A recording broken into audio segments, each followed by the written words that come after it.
Welcome to number 1 news. This is మల్లిక.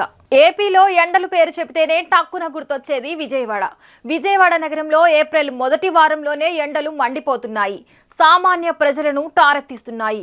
ఉదయం 8 గంటల నుంచే సూర్యుడు సుర్రుమనిపిస్తున్నాడు. మధ్యాహ్నం అయితే ఇక చెప్పక్కర్లేదు.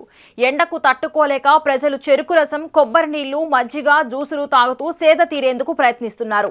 విజయవాడ నగరంలో ఎండల తీవ్రతపై నెంబర్ 1 న్యూస్ నగరంలోని ప్రధాన కూడలిలో పర్యటించింది. ఎండలకు ఉక్కబోతకు అల్లాడుతున్న ప్రజలు ఏమి చెప్తున్నారో వారి మాటల్లోనే తెలుసుకుందాం. బెజవాడ మరో పేరు బ్లేజ్వాడ.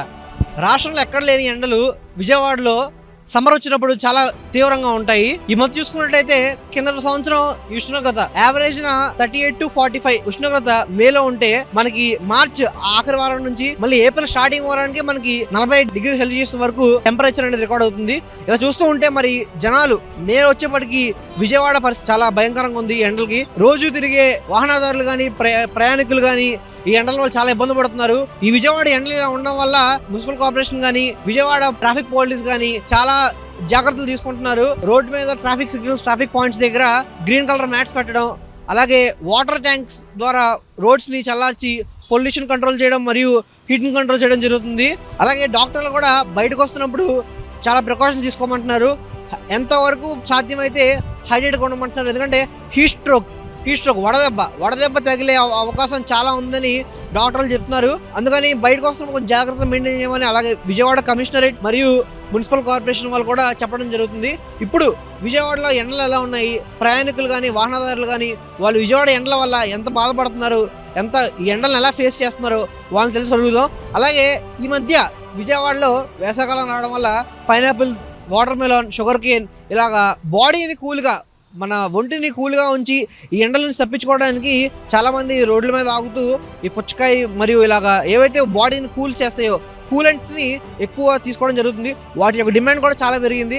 వ్యాపారస్తులను కలుద్దాం, వాళ్ళ యొక్క వ్యాపారం ఎలా ఉందో కనుక్కుందాం. అలాగే వినియోగదారులను కలుద్దాం. ఈ విజయవాడ హీట్ వేవ్ని ఎలా చేసుకుంటున్నారో చూద్దాం. Number 1 news special focus on Vijayawada heat wave. పదండి.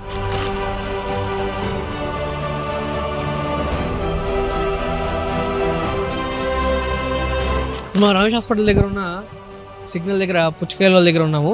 సో వాళ్ళని అడుగుదాము ఎండల వల్ల వాళ్ళ వ్యాపారం ఎలా ఉందని అడుగుదాము. నమస్తే అన్న.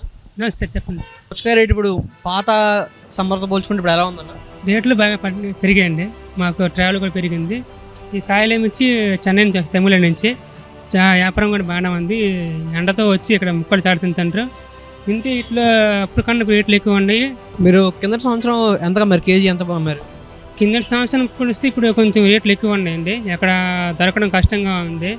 ఇక్కడ ఎక్కడ లోకల్లో దొరకవట్లేదు. తమిళ నుంచి తెప్పించుకుంటున్నా వ్యాన్తో. అప్పుడు ఇప్పుడు 10 రూపాయలు 20 రూపాయలు ఎక్స్ట్రా అమ్ముతాను. వ్యాపారం ఏ సమయం నుంచి ఏ సమయం బాగా అవుతుంది? వ్యాపారం మధ్యాహ్నం పడి అవుతుంది, సాయంత్రం పడి అవుతుందా? సాయంత్రం 6 నుంచి వ్యాపారం బాగుంటుందండి. ఇప్పుడు ఎండకి ఎవరు బయటకు రారు. వచ్చినా కూడా అవుతుంది. అలాగే కాలేజ్ స్టూడెంట్స్, వెళ్ళిపోయిన ఆటో డ్రైవర్ అన్నా కొంత సుమారు ఒక రోజుకు ఎంత వ్యాపారం అవుతుందో? రోజుకి వ్యాపారం అయిపోయి ఉంటుంది. ఈ వేసవకాలంలో ఉంటారా? తర్వాత కూడా మీరు పుచ్చకాయ వ్యాపారం ఉందా? యాసకాలంలో అండి. మార్చి నుంచి మే వరకు ఉంటుంది. స్టార్టింగ్ ఫిబ్రవరి, మార్చి నుంచి మే ఎండింగ్ వరకు ఉంటుంది. ఇప్పుడు చూసారు కదా పుచ్చకాయ వ్యాపారం. ఈ వేసవకాలంలో ప్రతి ఒక్కరు ఆటో డ్రైవర్లే కానీ ఇక్కడ దగ్గరలో లయలా కాలేజ్ విద్యార్థులే కానీ ఓ రోజు వచ్చి ఇక్కడ పుచ్చకాయలు అయితే తీసుకోవడం, కన్జ్యూమ్ చేయడం అయితే జరుగుతుంది. దీన్ని బట్టి చూసాం. ఇంకా పుచ్చకాయ కాకుండా ఇలా వివిధ రకాల కూలెంట్స్, జ్యూసులు కానీ వేరే షుగర్ కేన్ కానీ సోడా కానీ చూసుకున్నాం. అవి కూడా చూద్దాం, పదండి. అన్న, ప్రస్తుతం ఇక్కడ విజయవాడలో ఎండలు చాలా దారుణంగా ఉన్నాయి కదా, మీరు ఎండల నుంచి బాధపడుతున్నారు, మళ్ళీ ఎండల నుంచి ఎలా తప్పించుకుంటున్నారు? ప్రజెంట్ అయితే ఆల్మోస్ట్ 40 degrees అబవ్ ఉన్నట్టుంది. కొద్దిగా ఇబ్బందిగా ఉంది. ఎండలు అయితే చాలా ఇదిగా ఉన్నాయి. అలాగే చాలామంది ఎండల్లో పుచ్చకాయ తీసుకోవడం కానీ జ్యూసులు తాగడం చేస్తున్నారు. మీరేమైనా ఎండలను తప్పించుకోవడం మీరేం చేస్తున్నారు? ఎక్కువగా మంచినీళ్ళు తాగాలి. తర్వాత ఇంకోటి ఏంటంటే ఎక్కడ జ్యూస్ ఉంటే అక్కడ మంచి జ్యూస్ చూసుకొని, జ్యూస్ సెంటర్ చూసుకొని జ్యూస్ తాగడం మంచిది. ఇంత వేసవకాలంలో, అది కూడా ఈ బెజవాడలో ఎండల్లో అందరూ పుచ్చకాయలు లేకపోతే చెరుకు రసంకి వెళ్తారు. ఇక్కడ సిద్ధార్థ కాలేజ్ దగ్గర మనం చూసినట్టయితే మజ్జిగ, హోమ్ మేడ్ ప్యూర్ మజ్జిగ ఇక్కడ మీరు చూడొచ్చు. దీంట్లో ఎటువంటి పిచ్చి పదార్థాలు కలపకుండా ఒంటిని చల్లగా ఉంచే పదార్థాలు మరియు మనకు వేడి చేయకుండా దీంట్లో జింజర్, అలాగే కొత్తిమీర, పుదీనా, జీరా పౌడర్ ఇవన్నీ వేసి కేవలం 20 రూపాయలకి విజయవాడ ప్రాంత వయసులు కదా ఇవ్వడం జరుగుతుంది. అడగడం జరిగింది ఎందుకు 20 రూపాయలు అని చెప్పారు. నాకు ఎక్కువ డబ్బులేం వద్దు, ఇప్పుడు తిరిగే వాళ్ళకి నా వంతు సాయం మజ్జిగ ఇచ్చి వాళ్ళని చల్లగా ఉంచడమే అని చెప్పారు. మజ్జిగ కూడా చాలా బాగుంది. అంత చల్లగా ఇంత ఎండల్లో ఈ మజ్జిగ తాగితే అసలు చాలా సెట్ అసలు ఈ రోజుల్లో ఈ వేసవకాలంలో మీరు కూడా తప్పనిసరిగా ఇటు వస్తే ఈ మజ్జిగ తాగండి, ఈ ఎండాకాలంలో చల్లగా ఉండండి. అన్నా ఇంత మధ్యాహ్నం 2 అవుతుంది టైం, మీకు అసలు ఇప్పుడు దాకా ముంజలో అవుతున్నారు, మీకు వ్యాపారం రోజు బాగానే అవుతుందా?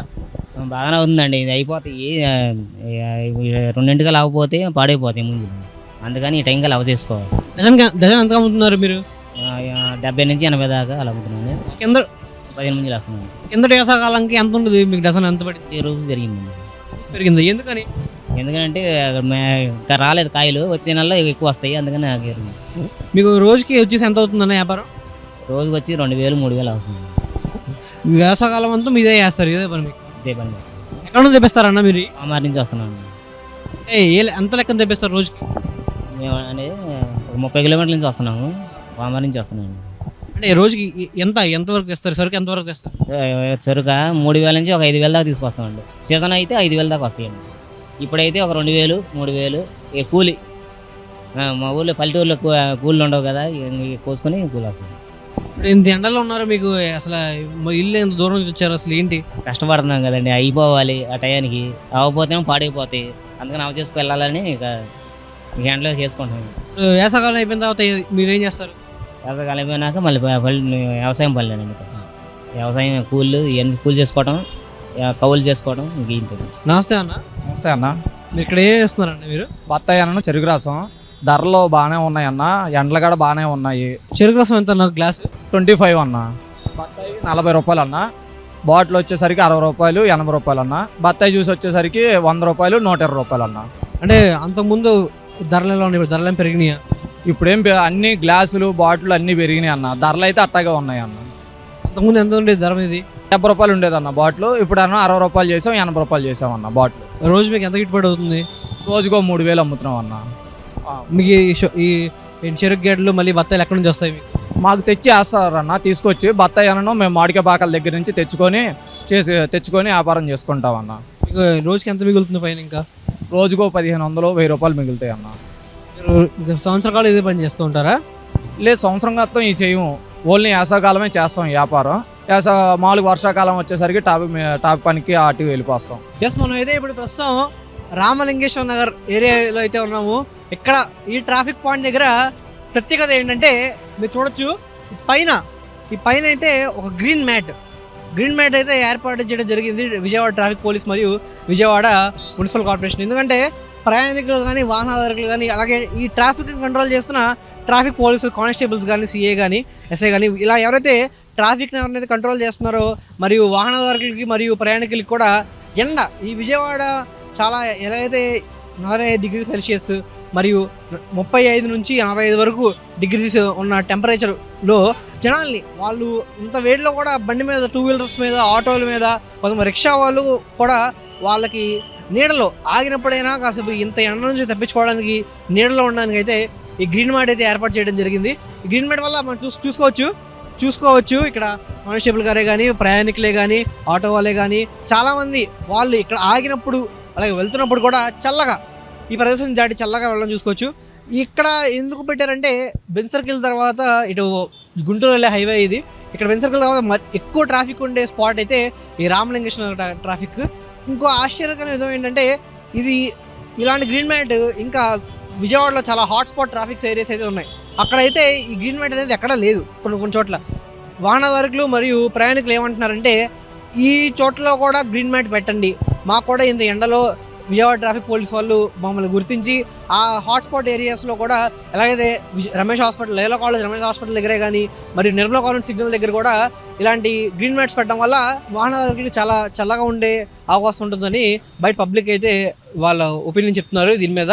ఇదైతే ట్రాఫిక్ పోలీస్ నుంచి మరియు విజయవాడ మున్సిపల్ కార్పొరేషన్ నుంచి ఒక చక్కటి ఇనిషియేటివ్, ప్రజల్ని చక్కగా వాళ్ళ వెల్ఫేర్ గురించి వాళ్ళు బయటకు వచ్చినప్పుడు వాళ్ళు క్షేమంగా ఉండడానికి ఒక తీసుకున్న మంచి ఇనిషియేటివ్ అని చెప్పుకోవచ్చు. అది రామలింగేశ్వర ఇక్కడ ఉన్న ఈ కొత్త ఇనిషియేటివ్ విజయవాడ వాళ్ళని చాలా ఇంత వేడిలో కూడా ట్రాఫిక్ ఏరియాస్లో చల్లగా ఆగినప్పుడు చల్లగా చూస్తుంది. ఏం ఎండలండి బాబు, విజయవాడలో ఎండలు మామూలుగా లేవు అసలు. యావరేజ్ 35 నుంచి 40 వరకు, అది కూడా ఏది ఏప్రిల్ ఫస్ట్ వారానికి. మనకి నిజం చూసుకుంటే 2 తెలుగు రాష్ట్రాల్లో ఎండ మామూలుగా ఉండదు. వెదర్ రిపోర్ట్లో కూడా యావరేజ్ 45 నుంచి 48 వరకు హైయెస్ట్ రికార్డ్స్ అయితే ఈ సంవత్సరం నమోదవబోతుంది జరుగుతుంది. విజయవాడలో అయితే number 1 news 2 days heat wave story మీద ఫోకస్ చేయడం జరిగింది. ఇది నెంబర్ 1 న్యూస్ అందిస్తున్న heat wave special story. Video journalist రవితో reporter Suhas signing off Vijayawada. మరిన్ని లేటెస్ట్ అప్డేట్స్ కోసం చూస్తూనే ఉండండి నెంబర్ 1 న్యూస్. సామాన్యుడి చేతిలో సామాజిక అస్త్రం.